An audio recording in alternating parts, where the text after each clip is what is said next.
Okey, hari ni saya ada beli satu mikrofon untuk telefon. Dia ada untuk iPhone ada, untuk Android pun ada. Okey, ni dia. Tadang! Nampak? Wireless mikrofon ni canggih sikit.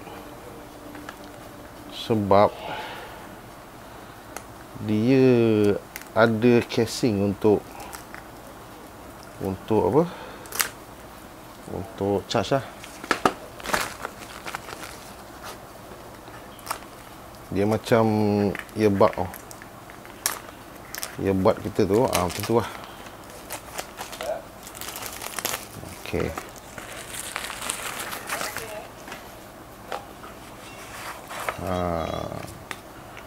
Nampak? Canggih bet.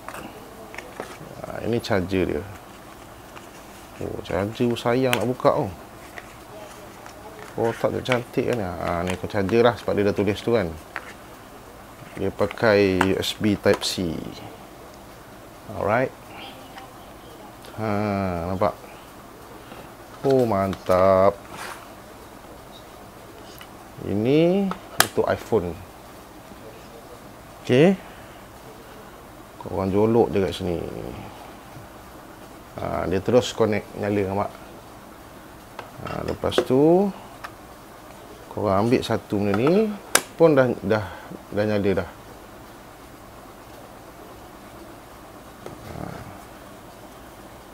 Okey. Saya test dia punya mic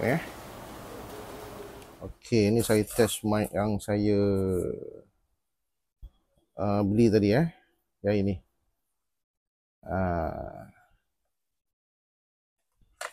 So suara dia okey ke tak okey? Mantap tak? Okey. Okey, lepas saya dah test mic, lepas saya dah test mic yang tadi. Okey, ini dia punya ni video dia. Saya share nanti lah dalam ni macam mana sound dia.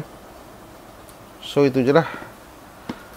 Kalau korang berminat, korang boleh klik link dia nanti. Simpan balik lah, sayang kan. Mesti ada magnet tu.